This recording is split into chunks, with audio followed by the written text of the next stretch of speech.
2020 சாத்தான்குளத்துல நடந்த ஒரு கோர சம்பவம் நம்ம எல்லாரையும் திரும்பி பார்க்க வச்சுது. என்னன்னா பென்னிக்ஸ் ஜெயராஜோட சம்பவம் தான். அவங்க 2 பேரும் லாக்அப் டெத் ஆயிருந்தாங்க.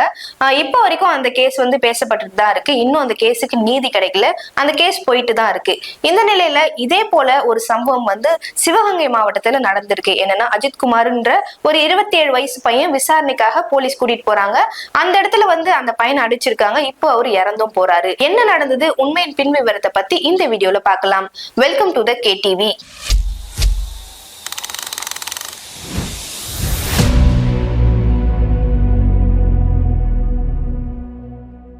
வணக்கம் பிரதீக்ஷா. வணக்கம் சோபனா.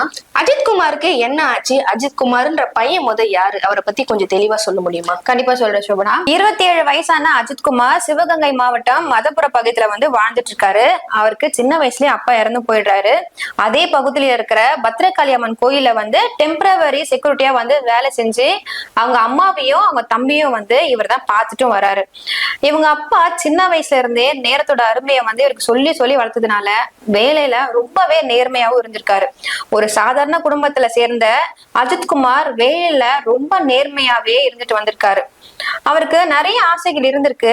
ஆனா வாழ்க்கை அதுக்கான இடத்த கொடுக்கல. இப்படி ஒரு சாதாரணமான வேலை செஞ்சுட்டு இருக்க அஜித்குமார் எதுக்காக போலீசாரால அடிச்சு கொல்லப்படுற அளவுக்கு அவர் என்ன பெரிய தப்பு பண்ணிட்டாரு? என்ன நடந்துச்சு? ஜூன் 27 அன்னைக்கு ஒரு அம்மா, மதுரையை சேர்ந்த ஒரு அம்மாவும் நிக்கிதா அப்படின்ற ஒரு பெண்ணும் கோயிலுக்கு வராங்க. கோயிலுக்கு சாமி கும்பிடுறாங்க. ஆக்சுவலா அன்னைக்கு என்ன நடக்குதுன்னா, நிக்கிதா அவங்க அம்மாக்கு கால் முடியல அப்படின்னு சொல்லி அஜித்குமார் கிட்ட ஹெல்ப் கேட்கறாங்க. ஒரு வீல் சேர் கொண்டு வர சொல்றாங்க. அஜித்குமாரும் வீல் சேர் கொண்டு அவங்க கிட்ட கொடுக்குறாங்க. அதுக்கப்புறம் நிக்கிதா அவங்க கார் கீயை அஜித்குமார் கிட்ட கொடுத்து காரை பார்க் பண்ணவும் சொல்றாங்க. ஆனா அது அஜித்குமார் என்ன சொல்றாருன்னா, எனக்கு கார் ஓட்ட தெரியாது மேடம், என்னோட ஃப்ரெண்ட் இருக்காரு, அவர்கிட்ட சொல்லி நான் காரை பார்க் பண்ணிடுறேன் அப்படின்னு சொல்லிடுறாங்க. அதுக்கப்புறம் அவரோட ஃப்ரெண்டு கிட்ட சொல்லி காரையும் பார்க் பண்ணிட்டு கீயையும் கொண்டு நிக்கிதா கிட்ட கொடுத்துடுறாங்க. அதுக்கப்புறம் சாமி கும்பிட்டுட்டு நிக்கிதாவும் அவங்க அம்மாவும் காருக்கு வராங்க. கார்ல ஏறி அவங்க பார்க்கும்பொழுது கார்ல இருந்த 9.5 பவுன் தங்க நகை காணாம போயிருக்கு அப்படின்னு சொல்றாங்க. அவங்க ஒரு சராசரியான மனுஷனா நம்ம நின்று யோசிக்கும் போது இப்ப இருக்க நகை விலைக்கு 9 சவன் நகையை ஒருத்தவங்க கார்ல வச்சுட்டு யாருமே தெரியாத ஒரு அடையாளம் தெரியாத ஒரு நபர்கிட்ட, ஒரு செக்யூரிட்டி கார்டாக இருந்தாலுமே சரி, அவங்க கிட்ட கார் கீயை கொடுத்துட்டு அவங்க எப்படி பார்க் பண்ண சொல்லலான்ற ஒரு கேள்வி நமக்கே வருது. அது மட்டும் இல்லாம அவர் கார் பார்க் பண்ற வரைக்கும் அவங்க அந்த இடத்துல நின்று பார்த்துதானே ஆகணும். இதுவே நம்மளுக்கு பெரிய ஒரு சந்தேகத்தை ஏற்படுத்துது இந்த கேஸ்ல. கண்டிப்பா. ஆனா இவங்க என்ன சொல்றாங்கன்னா, ஃபர்ஸ்ட் கோயிலே தான் விசாரணை ஆரம்பிச்சிருக்கு. விசாரணை என்ன சொல்றாங்க, அஜித்குமார் கிட்ட கேட்டிருக்காங்க நகையை நீ எடுத்தியான்னு. ஆனா அஜித்குமார் ஃபர்ஸ்டே சொல்லிடுறாரு நகையை நான் எடுக்கல அப்படின்னு சொல்றாங்க. விசாரணையில அஜித்குமார் முன்னுக்கு மூறனா பதில் சொன்னதா, அதனாலதான் அவரை அரெஸ்ட் பண்ணி ஸ்டேஷனுக்கும் கூட்டிட்டு போனதா நிக்கிதா சொல்லியிருக்காங்க. கோயில்ல இருந்து விசாரணைக்காக அஜித்குமாரை கூட்டிட்டு போறாங்க. அடிச்சு கொல்ற அளவுக்கு அஜித்குமார் என்ன பண்ணாரு? ஃபர்ஸ்ட் விசாரணைக்கு கூட்டிட்டு போகும்போது அஜித்குமார் மட்டும் இல்ல, அவரோட தம்பி, அவரோட ஃப்ரெண்ட்ஸ் அப்படின்னு 5 பேரை போலீஸ் ஸ்டேஷன் கூட்டிட்டு போயிருக்காங்க. இந்த விசாரணை ஒரு கேள்வி பதிலா இல்ல, ஒரு மரண தண்டனையா மாறி இருக்கு. அஜித்குமாரை ஃபர்ஸ்ட் விசாரிச்சிருக்காங்க. நகை எங்க இருக்குன்னு கேட்டு அடிக்கவும் செஞ்சிருக்காங்க. ஆனா அஜித்குமார் நான் நகையை எடுக்கல அப்படின்னு சொல்லியிருக்காரு. அதுக்கப்புறம் அஜித்குமாரோட தம்பியான நவீனையும் கிட்டத்தட்ட அரை மணி நேரமா காலை கட்டி போட்டு அந்த கால் பாதத்திலே அடிச்சதா நவீன்குமார் ஒரு பேட்டியில சொல்லியிருக்காரு.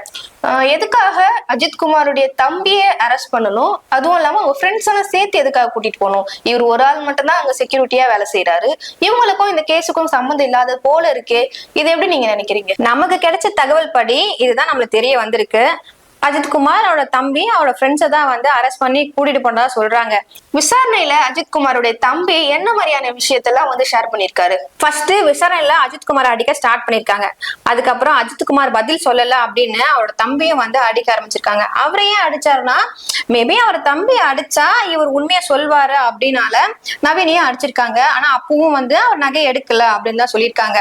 திரும்பவும் அஜித்குமார் அடிச்சிருக்காங்க. வலி தாங்காத அஜித்குமார் கடைசியில மாட்டு தொழுதுக்கு பின்னாடி நகையை நான் வச்சிருக்கேன் அப்படின்னு சொல்லி போலீஸ்கிட்டயே சொல்றாங்க. அதுக்கப்புறம் போலீஸ் நவீனை அந்த மாட்டு தொழுதுக்கு கூட்டிட்டு போறாங்க. கூட்டிட்டு போய் பார்க்கும்பொழுது அங்க நகை கிடையாது. எதுக்காக தான் திருடவே இல்லை அப்படின்னு சொன்ன அஜித்குமார், நான் தான் திருடினேன், நகை இங்கதான் ஒளிச்சு வச்சிருக்கேன்னு எதுக்கு போலீஸ் கிட்ட போய் சொல்லணும்? இல்ல அது உண்மைதானா? அது நமக்கு தெரியல சோபனா. அவங்க தம்பி என்ன சொல்றாருன்னா, அவங்களோட அண்ணனை வந்து ரொம்பவே அடிச்சதாவும், வலி தாங்காம தான் தன்னோட அண்ணன் வந்து நகை அங்க இருக்கு சொன்னதாவும் அவர் சொல்லியிருக்காரு. அதுக்கப்புறம் அங்க போய் பார்க்கும்பொழுது நகையும் இல்லை. திரும்பவும் வந்து அஜித்குமார போலீஸ் வந்து ரொம்பவே அடிச்சிருக்காங்க, பிளாஸ்டிக் பைப்லாம் யூஸ் பண்ணி அடிச்சிருக்காங்க அப்படின்னு சொல்றாங்க. இந்த பிளாஸ்டிக் பைப்பை வச்சு அடிச்சிருக்காங்க அப்படின்ற தகவல் நம்மளுக்கு எப்படி கிடைச்சதுன்னா, அவர் அடிச்ச இடத்துல வந்து பிளாஸ்டிக் பைப்பு, இரும்பு ராடு, மிளகாப்பொடி பாக்கெட் முதற்கொண்டு அங்க இருந்திருக்கு அப்படின்னு சொல்லி அவரோட தம்பியும் அவங்களோட ரிலேட்டிவ்ஸ் எல்லாருமே சொல்லியிருக்காங்க. இன்னமும் போலீஸ் விசாரணையில இந்த மிளகா பொடி யூஸ் பண்றது, இந்த இரும்பு ராடு யூஸ் பண்றது அப்படின்றது நடந்துட்டு தான் இருக்கா நடைமுறையில? கண்டிப்பா இது வந்து பென்னிக்ஸ் ஜெயராஜோட கேஸே ஒரு பெரிய எக்ஸாம்பிள் தான். இவங்க ரிலேட்டிவ்ஸ் என்ன சொல்றாங்கன்னா, அஜித்குமார் வந்து அடிக்கும் பொழுது தண்ணி தாக எடுத்திருக்குன்னு சொல்லிட்டு தண்ணி கேட்டிருக்காங்களாம், ஆனா தண்ணி கொடுக்கல அப்படின்னு சொல்றாங்க. அஜித்குமார் வந்து வலி தாங்காம தண்ணி கேட்டிருக்காரு, ஆனா போலீஸ் தண்ணி கூட கொடுக்காம அவர் ரொம்பவே அடிச்சிருக்காங்க. ஆனா தண்ணிக்கு பதிலா தண்ணியில மிளகாப்பொடியை கலந்து கொடுத்து அடிச்சதா அவங்களோட உறவினர் வந்து சொல்லியிருக்காங்க. எந்த அளவு அவங்க அடிச்சிருக்காருன்னா, அவர் ஆட்டோமேட்டிக்கா மோஷனும் யூரினும் போற அளவுக்கு போலீஸ் வந்து அவரை அடிச்சு சித்திரவதை பண்ணிருக்காங்க. இதுக்கப்புறம் என்ன நடந்துச்சு, அவர் எப்படி வந்து எந்த இடத்துல வந்து அவருடைய உயிர் பிரிஞ்சிருக்கு அப்படின்ற விசாரணையில எதனா உங்களுக்கு தெரிய வந்துச்சா? அவர் அடிச்சு அவருக்கு மயக்கம் ஏற்படுது. உடனே போலீசார் என்ன பண்றாங்கன்னா, அங்க பக்கத்துல இருக்கிற ஒரு பிரைவேட் ஹாஸ்பிட்டல் கூட்டிட்டு போறாங்க. அங்க டாக்டர் செக் பண்ணி அஜித்குமார் ஆல்ரெடி இறந்துட்டாங்க அப்படின்னு செய்தியும் வந்து போலீஸ் கிட்ட சொல்லியிருக்காங்க. இது வந்து போலீசார் வந்து ஒரு கவர்மெண்ட் சர்வன்ட். சோ வந்து இந்த சம்பவம் நடக்குது, இவர் அடிக்கிறாங்கன்னா கண்டிப்பா ஒரு கவர்மெண்ட் ஹாஸ்பிட்டல் தானே கூட்டிட்டு போகணும். எதுக்காக பிரைவேட் ஹாஸ்பிட்டல் கூட்டிட்டு போகணும்? அவங்க மேல தப்பு இல்லைன்னா கண்டிப்பா அவங்க கவர்மெண்ட் ஹாஸ்பிட்டல் தான் கூட்டிட்டு போயிருக்கணும். இதுதான் ஒரு ப்ரொசீஜரும் கூட. அவங்க மேல தப்பு இருந்ததுனாலதான் அவங்க பிரைவேட் ஹாஸ்பிட்டல் கூட்டிட்டு போயிருக்காங்க அப்படின்ற சந்தேகத்தை நமக்கு ஏற்படுத்துது. இந்த நிக்கிதான்றவங்க அவங்க தான் கம்ப்ளைண்ட் கொடுத்துருக்காங்க அஜித்குமார் மேல. இவங்க என்ன சொல்றாங்க, இந்த பையன் இறந்துட்டான், இப்ப இவங்களை விசாரிக்கும் போது இவங்க என்ன சொல்றாங்க? போலீசாருக்கும் அஜித்குமாருக்கும் முன்விரோதம் இருந்த மாதிரி எதுவுமே தெரியல. அப்படி இருந்துச்சுன்னா இதுக்கப்புறம் விசாரணையில தான் அது வெளியூரும் நான் நினைக்கிறேன். அஜித்குமார போலீஸ் கஸ்டடியில வச்சு விசாரிக்கல, அதுக்கு மாறா மாட்டு தொழுவத்துல, அதுக்கப்புறம் பஸ் ஸ்டாண்ட்ல, இந்த மாதிரி இடத்தெல்லாம் வந்து அவரை விசாரிச்சு அவர் அடிச்சிருக்கிறதா தெரியுது. இதுவே இந்த கேஸ்ல பெரிய சந்தேகத்தை உண்டுபடுத்து.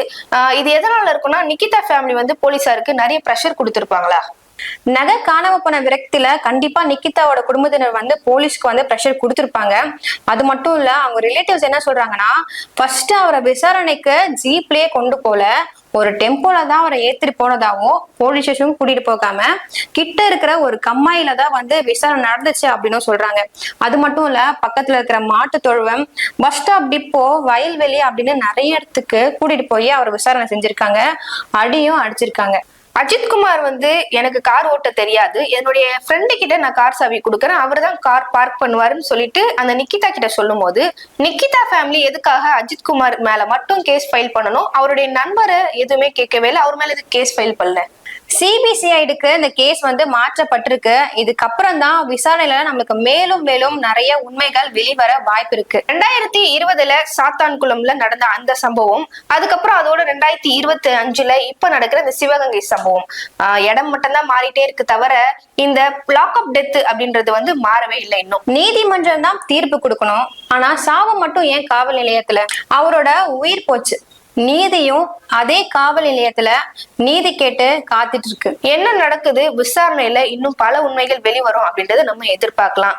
இன்னொரு வீடியோல உங்களை வந்து சந்திக்கும் வரை உங்களிடமிருந்து விடைபெறுவது நான் உங்கள் சோபனா. நான் உங்கள் பிரதீக்ஷா. நன்றி, வணக்கம்.